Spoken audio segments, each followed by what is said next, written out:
Hi, this is Savannah, And this is Brian from the Dorky Diva Show, and you're listening to Star Wars. the best place for below average Star Wars. The Dorky Diva Show presents Why is this seat so much more comfortable? the long-awaited sequel to the adventures of the Zolan Dart audio drama. Have you seen the captain's datapad? Trying to work, Murph. Piloting the Zolan Dart by himself, You do understand the details of this particular job, correct? I've been on plenty of jobs like this. With you! Reldar Sias returns to a planet he thought he'd left behind for good. Is there a reason you didn't mention I was tagging along? Hopefully having you there will make others think twice about messing with me. Making new friends Oh, you must be the pilot of the Zolan Dart, yes? I guess I am. and reconnecting with old ones, Reldar? Vera? What are you doing here? until past grudges resurface. I'd be minding my own business if I were you. Well, if your business wasn't being handled right in front of my face, maybe I could mind my own business. We have to leave. Now. Why the rush all of a sudden? We're in trouble. If it isn't little Reldar Sias. Hey, Yorick. Long time no see. Roz already knows you're here. Oh. Look who decided to come home. Reldar must confront his origin, I must admit, I never saw this as being a part of your past, Softshell. or let it define his future. I will get what is owed to me, no matter the cost. Because what Roz is trying to do is wrong. Says you. My blasters, we're going to need these. Take that, Sleemo! Who do you think you are? The Adventures of the Zolan Dart, Episode 2, coming soon.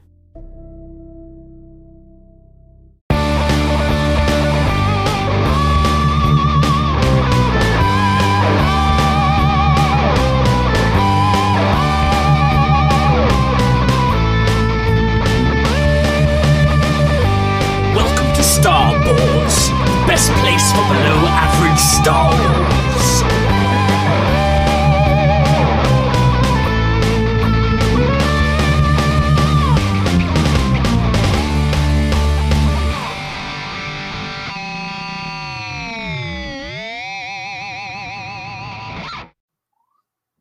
Hello there, and welcome to the Star Wars Show, the best place for below average Star Wars.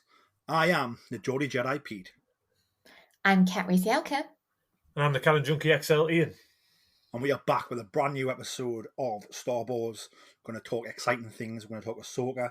We're going to talk, obviously, the haslab, Back to the Ghost. We're going to talk maybe I should say a big Lego thing that could be coming. But primarily probably Ahsoka, with this being sort of the last stop before we've all seen the first two episodes. I've just done a big shout out to Hondo. Hondo, we love you, buddy. We know you're under the weather right now. You've got some wild Carillion flu, and we'll hope you feel better soon.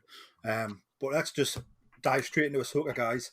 Obviously, some big news this week. Sort of they brought the viewing times forward. So obviously it's always sort of aired at sort of midnight on one coast in America, 3 a.m. on the other coast, which makes it probably around about 7 o'clock or 8 o'clock in the morning here in the UK, depending on what the daylight saving time is. It's now moving to a more traditional primetime American slot, so I think it'll air at 6 p.m. on one coast, 9 p.m. on the other, which will probably put it around 1 o'clock, 2 o'clock in the morning here in the UK. So it sort of makes sense, I suppose, if they want to make Ahsoka, the biggest streaming debut in Disney Plus history, because it'll be the first show to have a really relevant airtime. So I wouldn't have to try to sort of, change the deck, shuffle the cards, so to speak, to give themselves the best advantage. And I wouldn't have to do this to sort of try and say, look, the writers are on strike, the actors are on strike, the press can't really cover things properly, but look, we're doing our thing, and it's actually the most successful show we've debuted on Disney Plus. But we'll go to you, Kat, first. What's your thoughts on the change in streaming times for Ahsoka? Well, if you're in the USA, congratulations! You can watch Ahsoka at a really reasonable time. if you're in the UK, I hope you have some coffee. I think it does make sense to bring it towards a primetime spot, certainly for the American market, and it allows the streaming services to kind of compete with other American streamers and shows. So, out in America, it's very common. You hear about the HBO series, and they also air at 9 p.m. ET, 6 p.m. PT. So I think it does make sense. And I think more people are inclined to sit down and watch a program at the end of the day. In the evening, work is done, food is cooked, you're probably sorted, unless you're a night shift.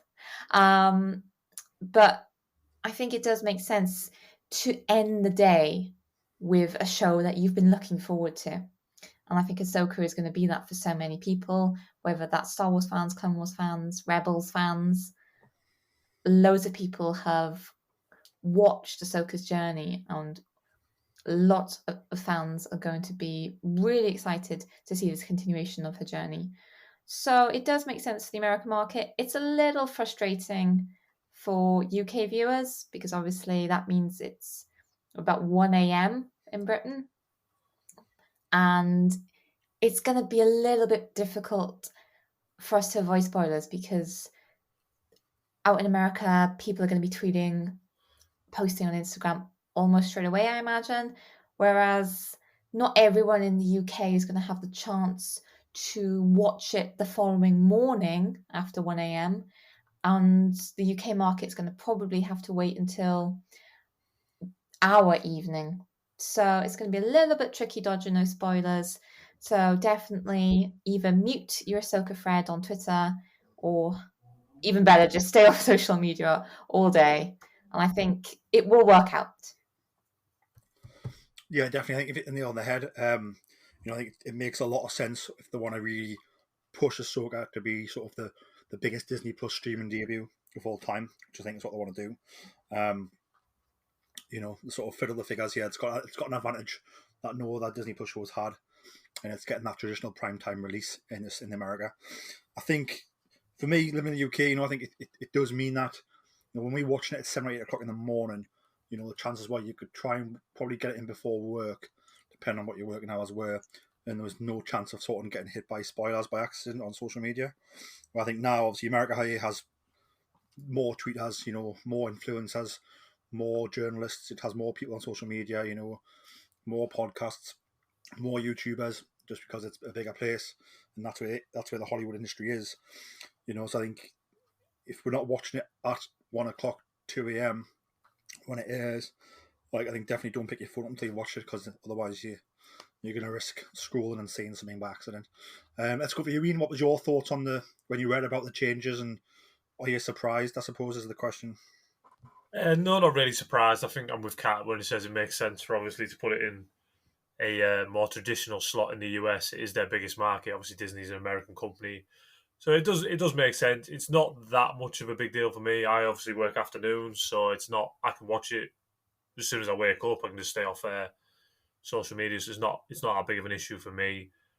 And to be fair, I've had it good with all the Disney Plus shows so far. So it's not. I haven't really been put out much by it changing, and then it might be beneficial as well, because if it's in a better slot in America, it might do better viewing figures, and then attract more people who might not give it a chance if it was on at midnight or 3 in the morning, if you know what I mean. Yeah, definitely. So what's your plan of action for watching Ahsoka? Mine will be obviously go to bed as a normal time, and then wake up, and then just go downstairs and put it on, pretty much. Stay off Twitter or X, whatever it's called now, and just watch it like that. I'll be watching it on the mornings it comes out. Yeah, I think I've got, so obviously Ahsoka airs, still airs on Wednesdays in the UK, but obviously just an earlier time slot. So I'm in two minds for the first couple episodes about how to get up and watch them at the original air time, like 1 a.m., 2 a.m. But then after that, I'm due some surgery at the beginning of September, which will mean that I'll be needing some time off work to recuperate by order of the doctor. So it does mean I'll be in a position where work won't influence my Ahsoka watching, probably from the middle to the end. I think is it 9 episodes of Ahsoka, is that right? I believe it's 8. I think 8. So yeah, so that should see me from the middle to the end of Ahsoka, sort of not being worried about being up and awake and ready for work type of thing, which is quite positive. Obviously, there's also been some fan events. So in the lack of media being able to cover Ahsoka as much as they would like, with the writer strikes and actor strikes going on, there've been some fun events. Obviously, the Star Wars Twitter account saying celebrating Ahsoka around the world, with all the locations being in the US of A. Fantastic. Although there is some fun events coming at the beginning of next week, in Europe and in London, which is a good thing, I suppose. I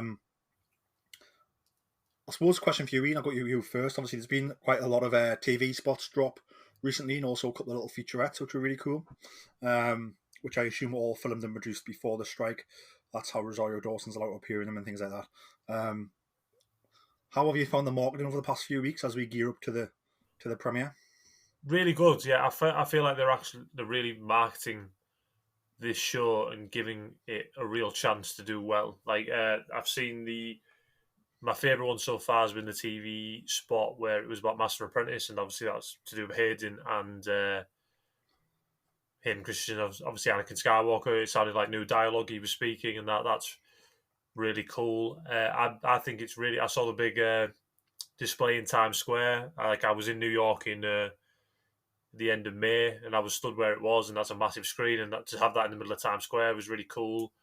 And yeah, just hugely excited about them really pushing the boat out on this one.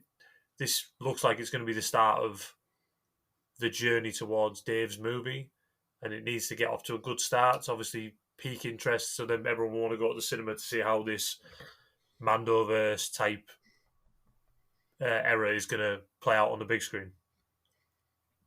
Definitely. Kat, how have you found the marketing push in the last 2 weeks? Is your appetite at its fullest ready for Ahsoka? I think the marketing has been pretty strong. Obviously, I support the actors and writers strikes that are going on and understand why we haven't had interviews with the writers and cast. I completely understand that. And I think they've been very clever in the way that they've cut and created each TV spot and trailer, which I suspect are probably only imagery from maybe maximum the first 3 episodes. It's definitely giving this sense of mystery. Even though we've seen quite a bit, I think there's going to be a lot of misdirection. We know from The Mandalorian, all of the seasons, that Dave Filoni and Jon Favreau are excellent in misdirecting us with these trailers. So I think there's going to be plenty of surprises that we aren't expecting. There's characters who haven't appeared in the trailers yet, who I think will be in the show. And I think, although they're teasing Thrawn as this big presence, I don't think he's actually going to be in the show that much. So I think they've been very clever with the trailers. And yeah, it's definitely... I'm fully thrilled and excited for it. Yeah, I think that the little TV spots have been fantastic. I think, for me, little things like, when they showed us Anakin's, I think one of them just had Balin mentioning Anakin, which was like enough to give you goosebumps. And the next one after that was like, it actually showed you Hayden Christensen as Anakin Skywalker, but it was the Attack of the Clones Anakin. So I'm assuming it was the same clip from Kenobi, if that makes sense. But then we had the new dialogue, which was like Clone Wars era Anakin, so sort of the Atlanta Anakin. But obviously, it was quite clear Hayden Christensen's voice giving instruction to Ahsoka. Almost like that could be a flashback scene with Ahsoka. So whether we actually see Hayden in the actual flashback visually, or whether it's just a sort of a flashback just in Ahsoka's head and we just hear the voices, I don't know. But wasn't enough to give me goosebumps and like almost shake the wife's leg. And she was sitting next to us, I watched it, and she was a bit like, I don't know what you're going on about. And I'm like, no, man, it's Hayden Christensen's voice, man. Get excited. But I suppose not all people get as excited as we do about things like that. And then obviously, yes, we had that brilliant documentary, it was sort of the Master and Apprentice documentary, which, quite a bit of Dave Filoni in there, and stuff that we've heard him say before, type of thing. Obviously, I imagine the chance to get new stuff from Dave has obviously been quite limited with the strike, but was still enough to sort of whet the appetites and get people thinking about it, which I think is really, really good. Obviously, that newest one where we've seen sort of Hera and Chopper, obviously flying in the sky. Look like they're trying to steal something from someone. Something's being flew out of, looks like Corellia, and they're after it. And then obviously we see Ahsoka pretty much showing just how good she is with two lightsabers. This might be the last spot we get, like larger spot. I think they just put a shorter one on just recently, today I think, but which was like 14 seconds long. But if that is our last sort of larger TV spot, Iain, we'll go to you. Like, what's your thoughts on that? Obviously, we see Ahsoka sort of dueling. It's definitely an Inquisitor. Whether that person is an Inquisitor now or not, we don't know, I suppose. But yeah, sort of, what's your thoughts on everything we've seen going into the series, and like which parts are you most excited about seeing? Yeah, the little clip they showed on YouTube the other day obviously was, I can't remember if it was is it the Phantom 2 from Rebels? Because there was obviously the original Phantom and there was the old Separatist shuttle, which I believe that is obviously chasing something that's been stolen. That was really cool. I thought Hera looked great. I thought she looked really cool. Obviously, Chopper just translates straight over to live action with Dave's warbled grunting, whatever he's doing for that type of voice. That's really cool. It's good to see some lightsaber combat. We obviously saw Ahsoka fighting, and this has been revealed in promotional material, that is an Inquisitor. It used to be an Inquisitor, obviously, before the fall of the Empire. So obviously fighting an Inquisitor along with the HK, they're not 47s anymore, they're 87s, I think. Assassin droids that we saw in the Mandalorian chapter of Ahsoka with the Jedi. So that was cool. They were obviously under the control of Morgan Elsbeth. Really excited by that clip. The TV spots have done a great job. Obviously bigging up the show. Seeing Thrawn, obviously saying a new threat will rise. That's one of my favourite things, because if he is to be the big bad of the Dave Filoni movie, I think it's a perfect villain. It's something different we've never seen. It's not a Force user. It's not Palpatine. It's not Vader. It's not even like Dooku or anything. It's a true military tactical genius.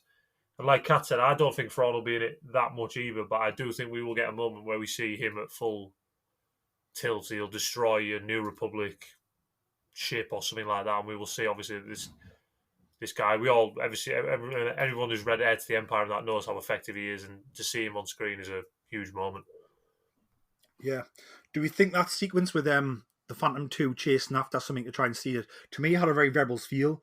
Like, if you remember the first few seasons of Rebels, it's like it's the Ghost Crew sort of stealing things to either sell for money or give to the rebellion type of thing.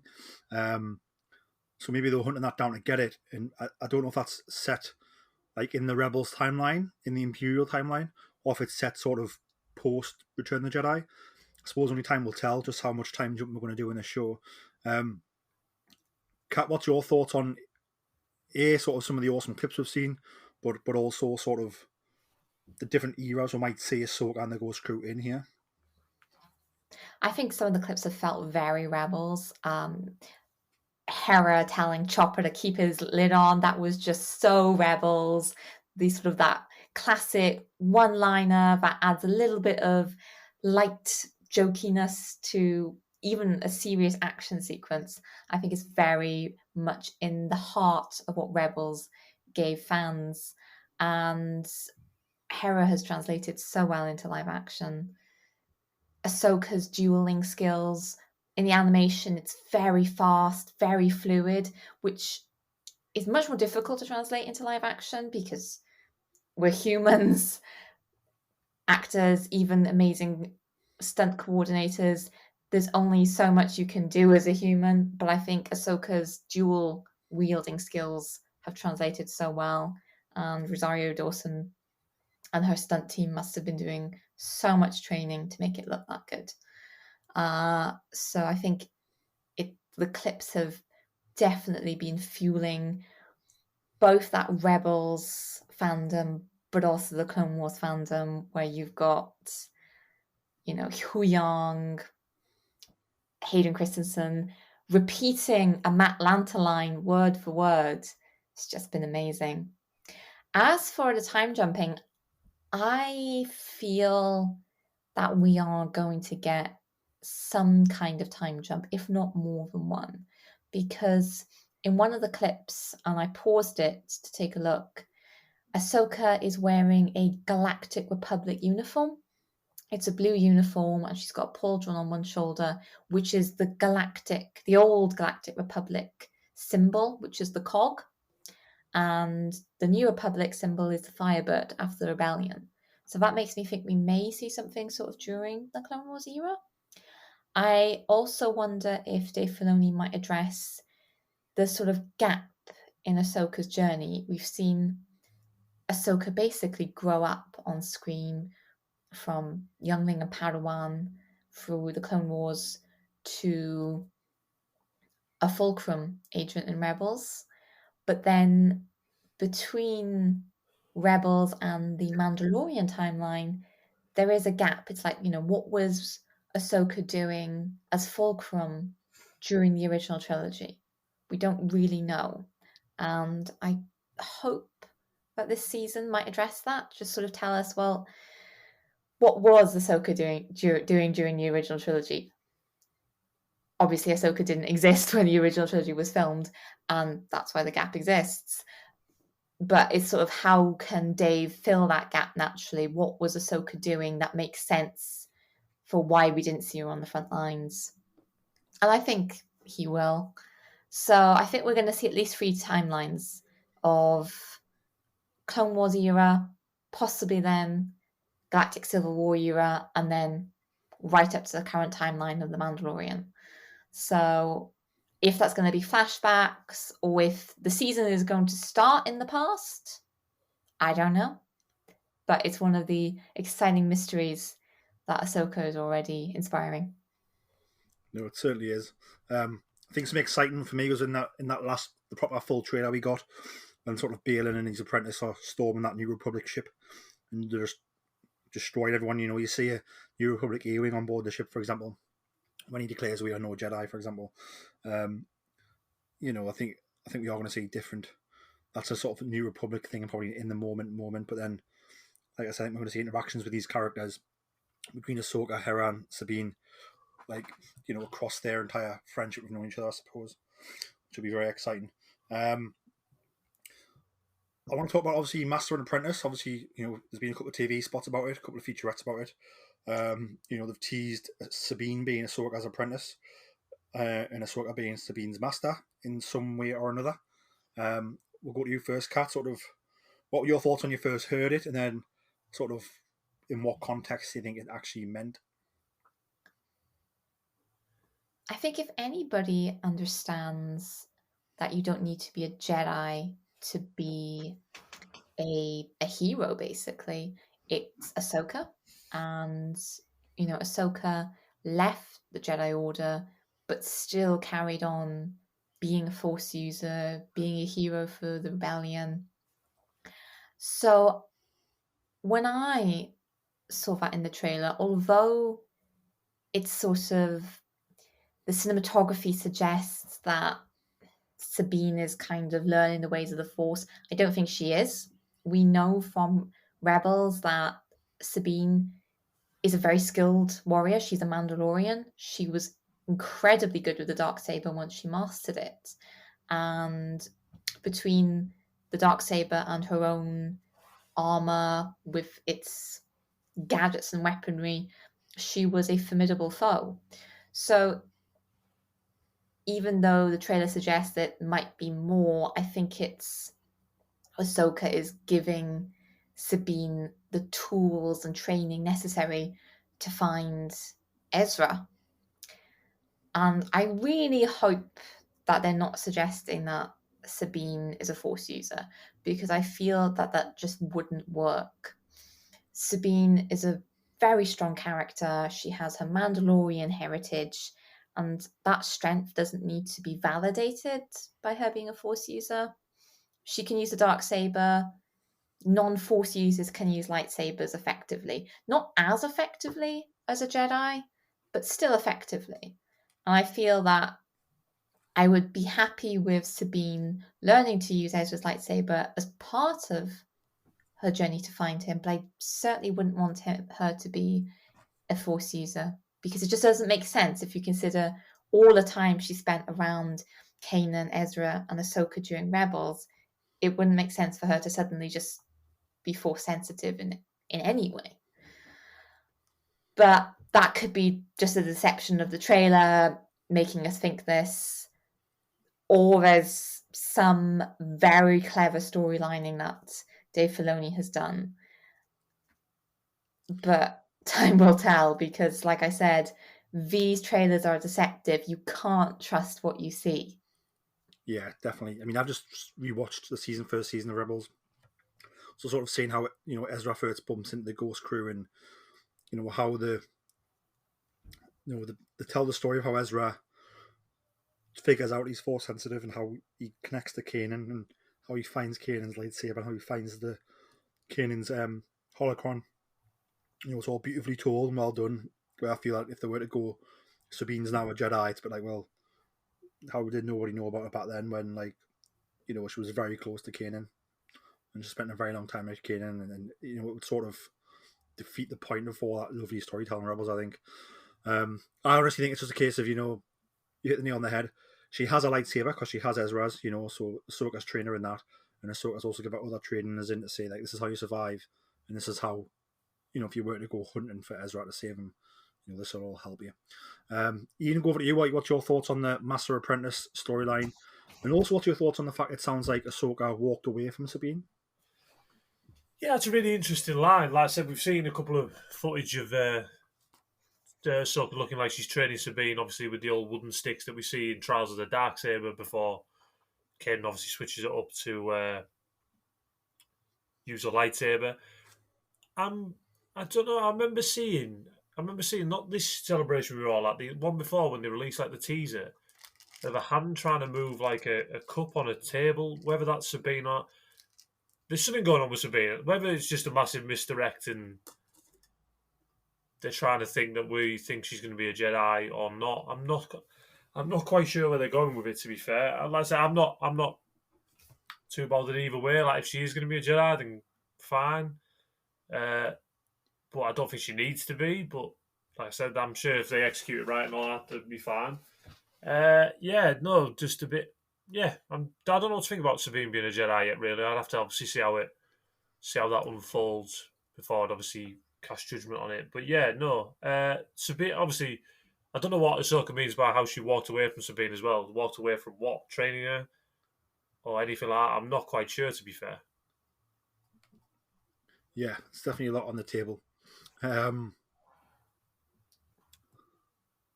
suppose what's next to us, just get our thoughts on the table before we watch the show, I suppose. So, obviously, we'll go to you, Kat. So,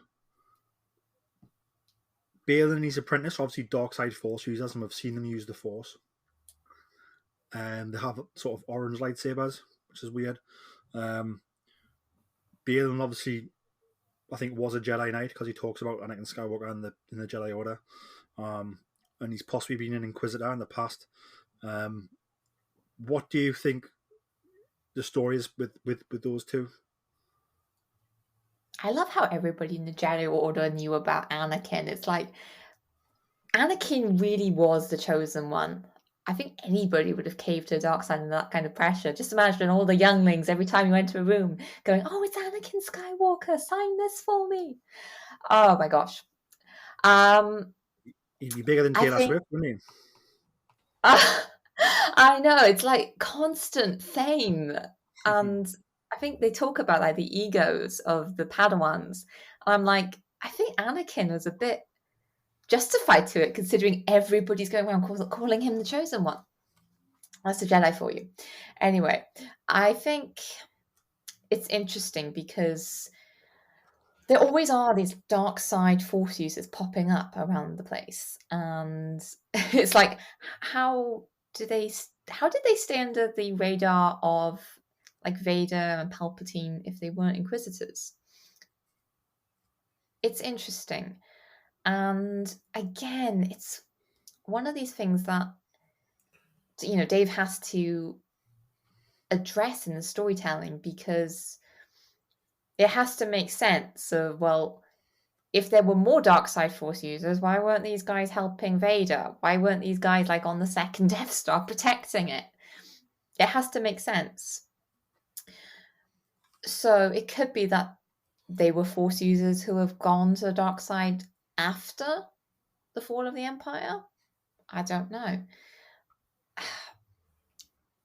Were they just Jedi in hiding and then they turned to the dark side? They're very sort of enigmatic in the trailers. There's not so much to go on, apart from those orange lightsabers suggesting that they're not fully dark side users. They sort of toe the line between light side and dark side, not committing to either. They're obviously going to be a foe for Ahsoka and Sabine, and it seems that they're at least working for Morgan Elspeth, which might mean that they're working for Thrawn. In what capacity? In what capacity? It's hard to see. Are they like bounty hunters after other Force users? Again, these trailers are infuriating in the sense that they leave you with so many questions, but it's difficult to try and understand what they actually mean. Yeah, definitely. Iain, what's your thoughts on the dark side force users we've seen? Obviously, Bale and his apprentice, but also this Inquisitor who, this is taking place after the fall of the Empire. He's probably no longer an Inquisitor, if that makes sense. Yeah, it was obviously revealed by the Star Wars databank on the actual official website that is an Inquisitor called Marok, who was an Inquisitor, turned soldier of fortune after the fall of the Empire, who apparently is working for Morgan Elsbeth. That's obviously on the official Star Wars databank. So he or she, depending what the gender is an Inquisitor, used to be an Inquisitor. There is obviously a lot of people saying that it could be the eighth brother from Star Wars Rebels, just because their look is very similar. I'm quite interested to see what an Inquisitor does in the galaxy after their masters are gone, because I was under the impression, I think a lot of people were, by the time of the original trilogy, I assumed all the Inquisitors were gone. But that's obviously not the case if this one was an Inquisitor. So yeah, really intrigued by Marok and what that role's going to be. Bill and Shin, I don't know why, but I've always Shin, who's obviously played by, I can't remember the actress's name, looks a lot what I thought Darth Zana would look like in live action. She's got a very like Darth Zana look to me. So yeah, really, yeah. And I think if you look on one of the trailers, she does have a Padawan braid, which is interesting. And yeah, you do wonder what the role of these two are going to be. Are they going to be evil all the way, or are they going to turn back to the light? Because Balin was clearly a Jedi. He obviously says about Anakin Skywalker. Everyone in the Order knew who Anakin Skywalker was, and then he obviously says in the trailer, and few would live to see what he became. So it obviously means he obviously survived Order 66, what he ever chose to do. Was he Inquisitor? Did he go into hiding like Kat said? It's very interesting where these characters have been. So yeah, really excited by that. And obviously going back into the Chosen One thing with Anakin, how many people knew him. I'm just in the process of reading Rise of the Red Blades, and it is like that. When Anakin Skywalker comes in a room, there's a bit where everyone's like, oh my god, that's Anakin Skywalker, so that's pretty cool as well. Yeah, I think a couple of things. I think Dave's hitting at it as well. A couple of interviews he's done, and the views from the thing where he is the greatest Jedi of all time, Anakin Skywalker, and he's very much known as that. And especially his exploits during the Clone Wars, I think, further push that to the forefront. I noticed that on Shin as well, Balin's teammate / apprentice. So I wonder if Balin's using maybe the only thing he knows, which is the way of the Jedi. That maybe he's found a force sensitive young girl and took her in, went, "You're going to be my apprentice. You know, we're not Jedi, but like I'm going to raise you in that way." Which could be very interesting, I suppose. I did like a clip where she's lightsaber fighting Shin's lightsaber fighting Sabine, and she makes point of saying you have no power, which to me hints back to the fact that maybe Sabine can wield the lightsaber but can't control the Force. If that makes sense. Absolutely, yeah.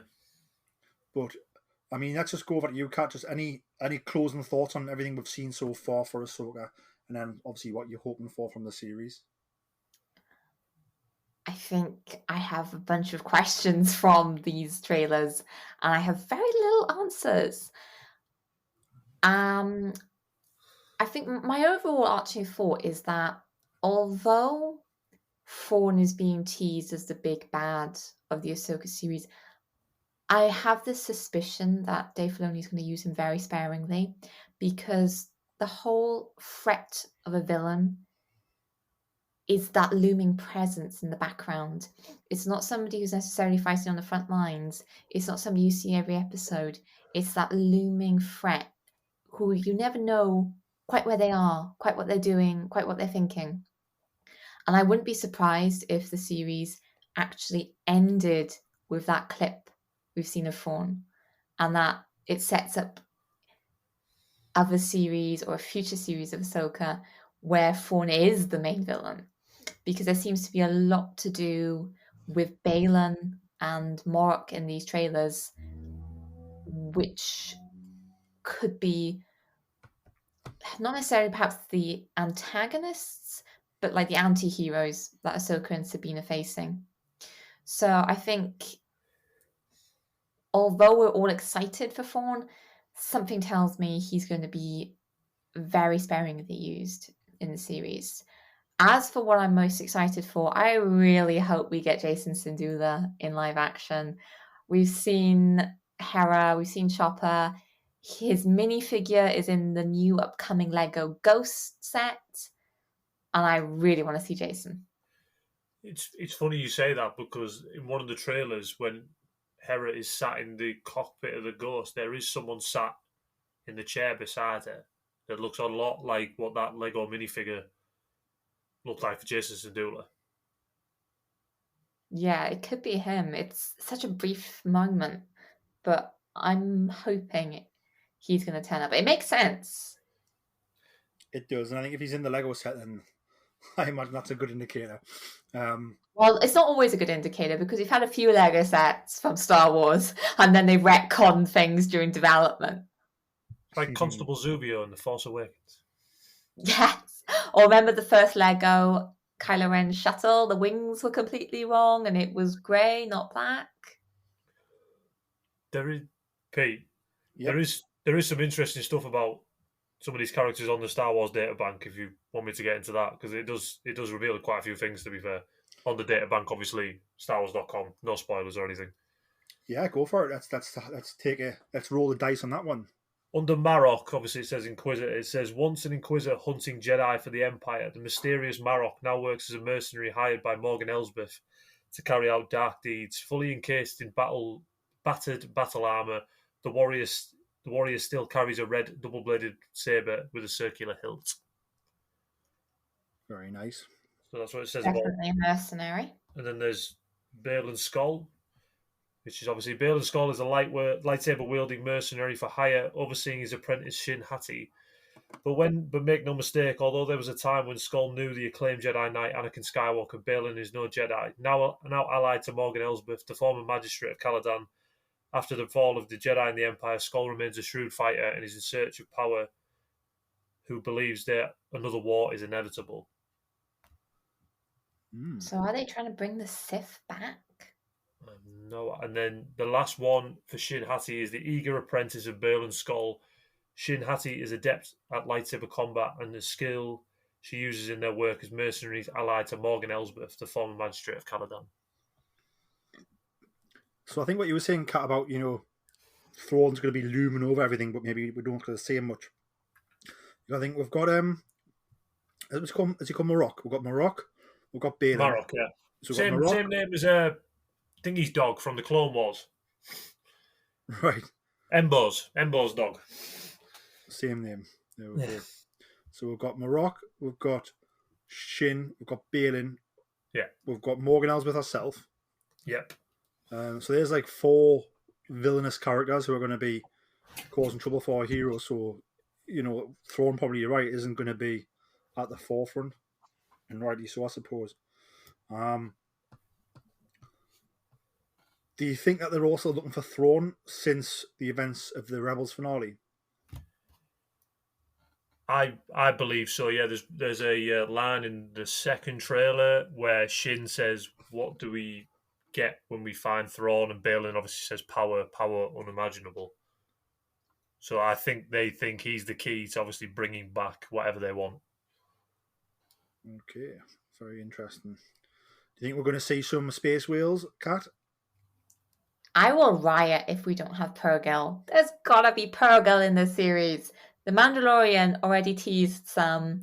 We need Purrgil. They are the heroes of Star Wars Rebels. That was not a filler episode where Ezra talks to the Purrgil. No, it certainly wasn't, was it? The whole come back full circle. I think before we wrap up talking about Ahsoka, just what's some of your favourite Ahsoka moments from Rebels and Clone Wars? Obviously, before we go into we're going to be getting new moments with Ahsoka in the new series, but what's some of your favourite Ahsoka moments from Rebels and Clone Wars? And we'll start with you, Iain. A couple of my favourite ones from Clone Wars.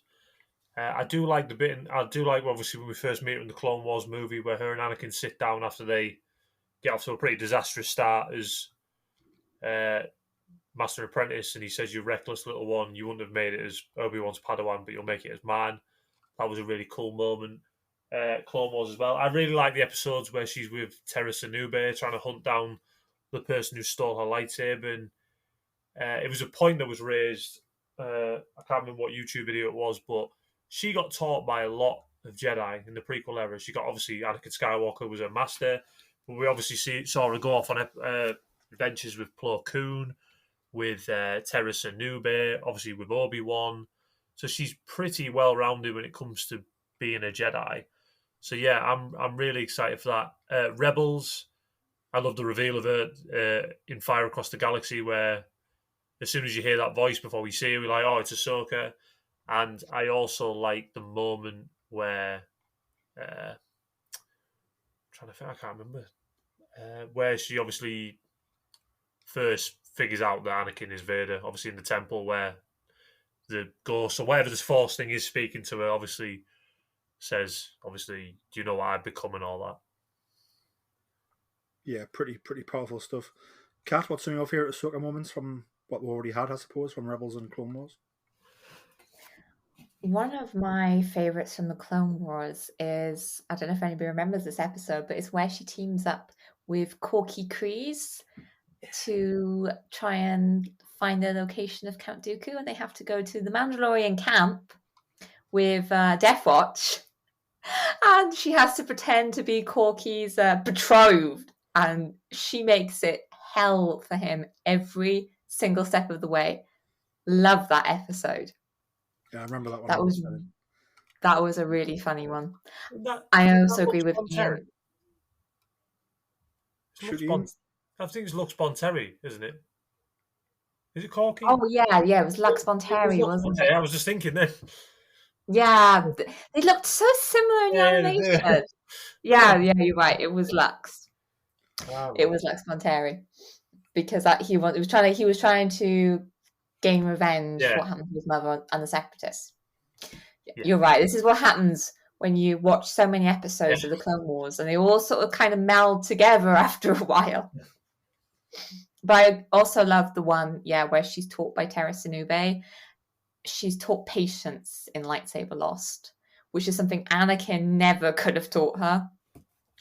And I think it's something she carries through the Clone Wars, because if you think of the finale where she has to escape the Venator with Rex, she plays the long game there on how to get off the ship.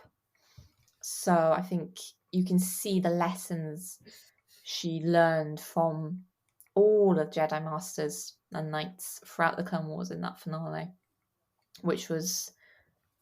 it's one of the most riveting series finales, I think, even now. As for Rebels, I think one of my favorite moments has to be the Lost Commanders, where she reunites with Rex after goodness knows how many years, and their dynamic has sort of changed because she's like the wise one. She's got all the knowledge now, and Rex is sort of being brought back into the fold of the rebellion. It was just so wonderful seeing those characters again after they part ways from Order 66 in Victory and Death from the Clone Wars. So I think that's got to be one of my favorite Rebels moments. But, I mean, can you talk about Rebels and Ahsoka without mentioning Twilight of the Apprentice? Yeah, it's definitely some of the best Star Wars storytelling ever, isn't it? I think for me, obviously I'm rewatching Rebels now, so I've done season 1, but I'm excited for season 2 because I know what's coming. Obviously, the brilliant opening of season 2 where when Ahsoka first senses Vader and passes out because she thinks it could be Anakin, but doesn't really believe it, and then obviously at the very end, her fears are confirmed, and then she faces her former friend and former master, in a brilliant way. So moving on from Ahsoka talk, it's probably linked to Ahsoka. Obviously, Hasbro have announced the Ghost, the Vintage Collection Ghost. So it's a haslab project, so it only gets made if it hits enough backers. So it has been backed enough to be made to hit the 8,000 backers, so it will be getting made. And now it's on its stretch goals. I think it's about 200 backers away from getting the Ezra Bridger figure on the Rebels carding. That'll come with it. Ian, are you going to back the Ghost? Do you know about the Ghost? Are you excited about it? I do know about the Ghost. Whether I back it or not, I'm not quite sure. When's the deadline? I'm not quite sure, but I'm sure September. There we go. I'll have a think about it. I'm not quite sure yet. It just depends. I've got a lot of stuff I need to get in the next couple of months. So I'm not sure if I'll back it, but it looks amazing, to be fair. It certainly does. Kat, you going to back it? It is too huge for me. I've got the Lego UCS Millennium Falcon on display, and that takes up a good chunk of room, and the Ghost is just massive. You can make a coffee table out of it.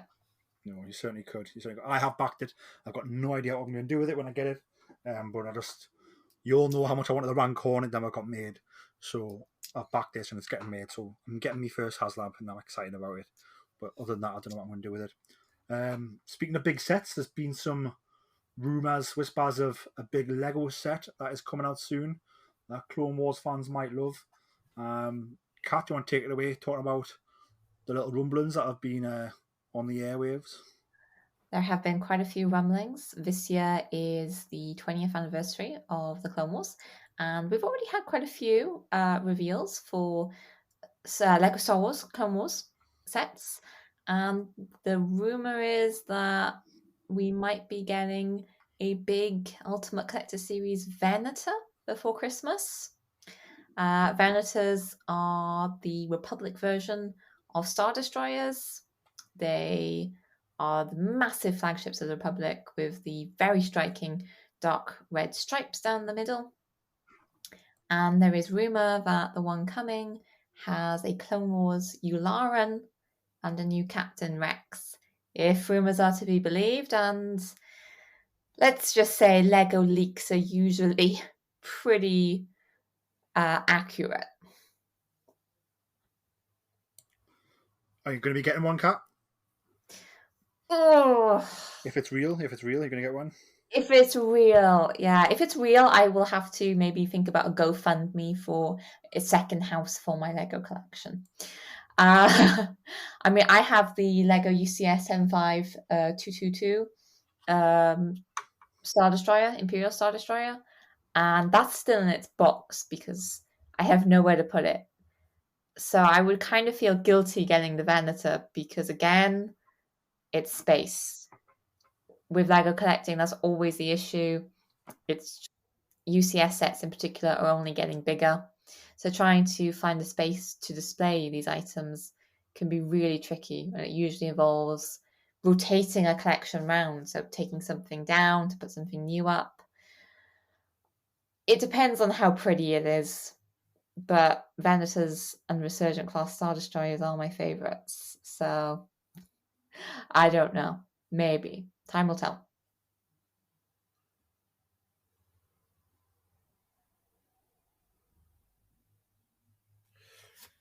Yeah, time will tell about the Venator. It'd be really cool. I do like the Lego. To be fair, it is really cool. I've got the Anakin Skywalker pod racer, the 20th anniversary one. However, it's in a box at the moment. I don't know where it is. I don't have that much room for my Star Wars stuff and that. But is there anything else you're getting at the moment, Kat, Star Wars wise? I am busy trying to collect up the Jedi Fallen Order and Jedi Survivor figures and Funkos. So I just got the vintage collection Cal Kestis based on Jedi Survivor with the little BD1 in his new costume, which looks awesome. So I'm really happy about that one. And I also recently got the vintage collection Purge Trooper Commander, I think. It's either the commander or the captain. So they are going to be going on a shelf above my PS5. I'm trying to hunt down a Cal Kestis Funko, but I can't seem to find one at the moment. No. That's awesome. Yeah, no, at the moment I'm just waiting for. I've had an order in with Star Action Figures for a vintage collection Galen Marek. It was supposed to be out in June, but they haven't received it yet. So I'm just waiting for that. I'm an unapologetic Star Killer fan. I love them games and I love that character. Plus, it's Sam Witwer as well. So no, I'm really excited for that. It's just waiting for it to come, which is the biggest thing.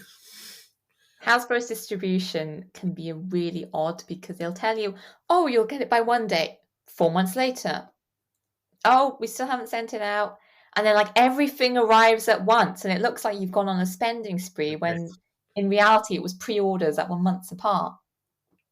Yeah, absolutely. Yeah, it's the first figure I've ordered in a while. To be fair, I got a couple of things at Celebration. I got the Luke Skywalker Heir to the Empire figure and all that type of thing. But no, yeah, I just want more Galen Marek merchandise. To be fair, I need more. I need more Jedi Survivor merchandise because, like, with Fallen Order, Funko did a whole range of figures, and for Survivor, there's just been nothing. And Cal looks different. We have Bode, new BD1, Merrin looks different. We need these figures. It is a bit weird how there hasn't been much Jedi Survivor talk. When did it come out? I can't remember when it came out. Came out in April, end of April. Yeah, so yeah, it wasn't. Yeah, it did. Yeah, because I remember it being advertised at obviously Celebration and that. Yeah, no, it's strange. Obviously, waiting for the next Star Wars game now to fill that gap. It looks like it'll be Outlaws, but we'll see. Depending on, I do know there's a couple of games that obviously Respawn that are under development. I know there's the first-person shooter they're developing. I know they're developing like a strategy game. I don't know if you ever played the old Empire at War. Is it Empire at War? Empire at War game.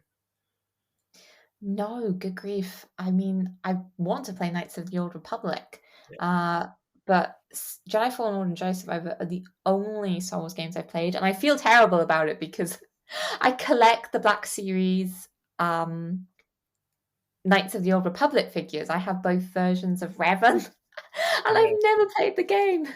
Yeah, well, hopefully, I don't know what's going on with it, but there is supposed to be a Knights of the Old Republic remake happening, but it seems to have gone quiet since that was announced. I tried, to be fair, I tried playing Knights of the Old Republic the other day again, but I just can't. The graphics, I just can't do it. I think one of the issues sometimes is when you see the graphics and the audio in these modern games, trying to jump back into the older games then can feel a bit jarring. Yeah, exactly, jarring. You're trying to think, well, how have I gone back in time to this? Yeah, the best part is back then you were like, these graphics are amazing. Yeah. I mean, I had a Nintendo in 2007, and I recently saw in a photo of a Nintendo museum the same Nintendo in the case. Yeah. And I was like, back in 2007, that was top of the range. Absolutely, yeah. My favourite game of all time is Grand Theft Auto San Andreas. And looking back now, you think, my God, man, the cars are all blocky and everything's like really blocky and all that. But yeah, no, it is strange how you back then you were like, these are great. I had the same jarring effect, and I probably suspect many listeners have.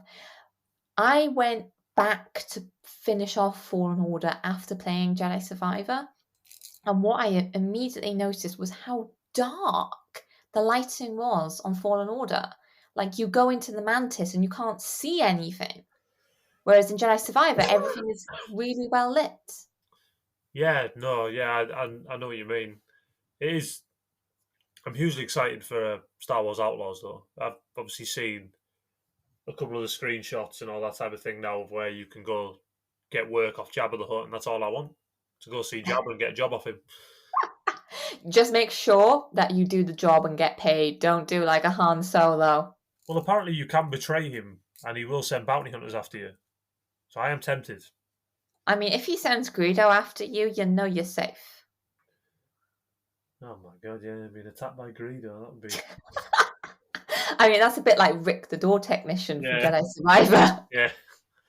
Oh, yeah, Rick, yeah, I forgot about Rick the door technician, yeah. The most deadly enemy in that game. So deadly that, that boss is going to take you forever. Yeah. But I hope that the merchandising to go with Outlaws is a little bit stronger than it was for Jedi Survivor, because I know that they want to keep spoilers to a minimum, yet there's nothing stopping Funko or Hasbro for doing the figures of the main characters. Yeah. We see them in the trailers. So there's not exactly any spoilers by having them as figures you can immediately have alongside the game. Yeah, I agree. Like I said, we obviously know KVS is the main character, and you've got the commando droid and the little Nix, the little creature that obviously Kay has and all that type of thing. That's a Funko Pop that'll sell. That's a plushie that will sell. I mean, like, Nubs, move out of the way. Here's Nix. Yeah, no, I agree. Are you reading anything Star Wars at the moment? What was the last Star Wars book I read? That's a very good question. I think it was Cataclysm by Lydia Kang. So that was the last one in Phase 2 of the High Republic. Yeah. I have read some of the comics, finished off some of the Star Wars Phase 2 of the High Republic comics, and I've now started Dark Droids. So I haven't read any of the books. I still need to pick up Rise of the Red Blade, but I have started Dark Droids, which is the new crossover event in the Marvel Star Wars comics line, and it is really good. Yeah, I was looking at getting the first issue tonight. Is it any good, Dark Droids? It's about the that droid. It was in Star Wars Revelations, something. The Ajax Sigma, is that the droid? So Ajax Sigma does play a role. The Spark Eternal is going to play a role. So if you've been reading Darth Vader or Dr. Aphra up until this point, you will know the role of the Spark Eternal. But you can come into Dark Droids without having been reading the series. So it's set after Empire Strikes Back, nearing Return of the Jedi era, and it's showing this completely new enemy that is able to basically brainwash droids into a mass colony, a hive mind, to do whatever it wants. And it's a bit like the Drengir in the sense that it wants to spread its spores throughout the galaxy, except it's trying to do that through droids. So it's very dark, completely new kind of foe compared to some of the other recent issues we've had of like Darth Vader and Dr. Aphra. And it's now crossing over with Darth Vader and with the Star Wars main title as well. At the back of the issue, there's a handy guide of how you can read them in order. So I've read Dr. Edge number 1, which was fantastic. I then read Darth Vader number 37, which comes after, and that was one of the darkest Star Wars comics I've read in a while. So highly recommend if you want like this gritty read, completely different to anything we've currently had in the Star Wars canon. And it's a threat to both the Rebellion, to the Empire. It's a threat to the galaxy. Yeah. And it's really good. Oh, cool. I'll definitely have to check that out. I've just finished reading, finally on holiday last month, finished reading the first 3 volumes of the High Republic comic, along with the special standalone one they did, which just sort of all fits into the Phase 1, I think. And I think some of my favourites. And then the 3rd volume ends with like the end of Phase 1. So I think the next one I think pick up now is Phase 2. I think technically. So yeah, I was really. Grab your tissues because Cav and Scott did not hold back on some of the storylines in High Republic Phase 2. Well, I'm very excited. And how much has Phase 2 been released? Can I get your hands on quite a lot of it? So Phase 2 is completely complete. So you can absolutely binge everything. Ooh, sounds fascinating. That's what I did. I binged like all 3. I think I read the first one before, but I reread it. And so it was the first 3 volumes, like 1, 2, 3. I think the 3rd one's called Jedi's End, I think it's called. And then there was also a Marvel 6-parter, which I can't remember what it's called now, but maybe something to do with the Drengi, I think it was. I read that as well as part of it. And really, really enjoyed it. But I like how at the end it tied in with like the comic dealt more with the Nameless, if that makes sense, and the effects they're having on people.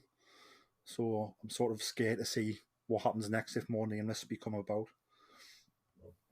So Phase 2 goes back another 150 years. So we actually don't carry on with the characters that we fall in love with in Phase 1. It does go back. Phase 2 rips your heart out, leaves it in shreds, and then you come back to the current timeline of the High Republic in Phase 3. To deal with the aftermath of everything that's just gone on. Yes, to deal with the aftermath. So more heart ripping out, more being emotionally reduced to atoms. The writers are absolutely not holding back. I love it. I love that. Iain, have you been enjoying the High Republic much? I know you started some of it similar to me, but I don't know how far you actually got with it. I haven't really had the time at the moment. The one I am reading at the moment, though, is Rise of the Red Blades by Delilah Dawson, I believe is writing Rise of the Red Blades. I think it's Delilah Dawson. But really enjoying that. It's really cool. Obviously, it tells the story of the Inquisitorius and how they rose after Order 66. Awesome. Well, I think that brings an end to the episode. Has anybody got any closing thoughts that they want to talk about? Ahsoka, Lego, Ghosts, comics, books, figures, anything that they want to chat about? No, I'm just excited to have Star Wars back next week. It'd be cool. It's going to be crazy, isn't it? Having like not just Star Wars, but like Ahsoka's almost going to like it's going to fill all timelines, as we've mentioned. So it's going to tie into Rebels, it's going to tie into Clone Wars, it's going to tie into Mandalorian. It might give us some hints at the sequel trilogy. It's going to tie into the original trilogy. It's going to tie into the prequels. It ties into everything almost. Do you know what I mean? It's going to be a wild, wild ride, isn't it, Kat? It really is. And I truly hope that it brings the fandom together because it is tying together all these different timelines. So I hope that no matter where your love of Star Wars is, whether that's the prequels, the Clone Wars, the sequels, I hope everybody is able to love and enjoy Ahsoka. I think my final thought would be, I know everybody's excited for the show, but please don't spoil it straight away on social media. We all are able to watch at different times. So please keep people a chance. Tag your spoilers. Mark them as sensitive images on Twitter. And if you really don't want to be spoiled, mute those hashtags. Mute the Ahsoka hashtags on whatever platform you're using, because give everybody a chance to enjoy and experience Ahsoka on the big television screen first. Definitely. And with that, as we mentioned, the fan screenings that took place in America sort of earlier this week, and there's going to be some fan screenings in Europe and the UK at the beginning of next week, or as you're listening to this, sort of that week. There's no sort of embargo in place. It's a fan event at the end of the day, so there is spoilers out there for the first 2 episodes. So be careful. Even before an episode's aired, there's some spoilers out there. So watch out. Iain, where can people find you on social media? I'm on all the usual places at The Mandalorian. That's where you can find me. And Kat, where can the lovely people find you on social media? You can find me at Kat Kylo on Twitter, where I'm always happy to talk Star Wars, Lego, and anything Kylo Ren. And Corgi, he was on your mind today. I tell you why he was on my mind. It's the fact that we didn't see him in The Mandalorian. No, well, not yet. Maybe future Mandalorians. We'll find out. You can find me on Twitter and Instagram at Jolly Jedi Pete.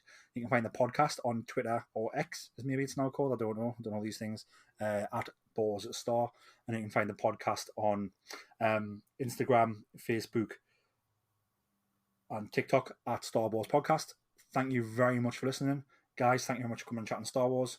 May the Force be with you all. Let's all love Ahsoka. And remember, always tell that to Kenja Club. Hello, Star Wars listeners. This is Savannah Odit. You might know me as host of The Dorky Diva Show with my co-host Brian Balance. I am also producer of The Adventures of the Zolan Dart, which is a Star Wars-inspired audio drama that we produced over the last year. If you love stories about smugglers, courage, heroic characters, and maybe a few foes along the way, you should go to thedorkydivashow.com and listen to The Adventures of the Zolan Dart today. Shout! We've got your pigs. Were any of the critters harmed? What did you do now? I didn't do anything. I just freaked out for no reason. It was nice doing business with you again. Maybe next time we could deliver something less temperamental.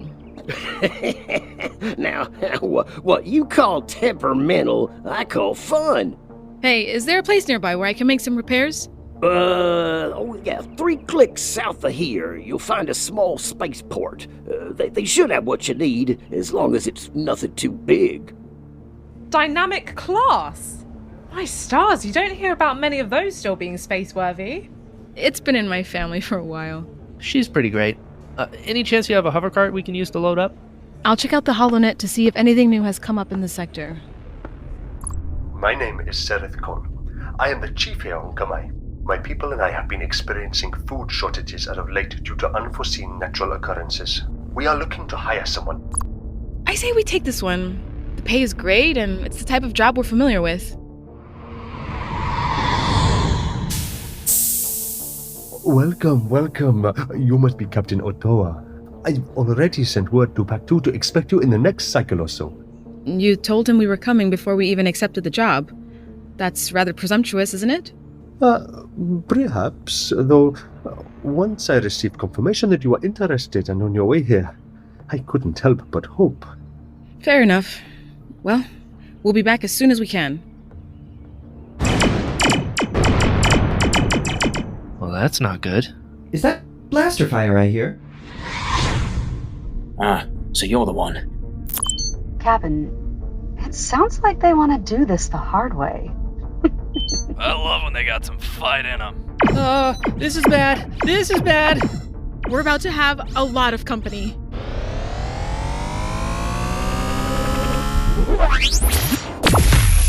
I'll see you soon.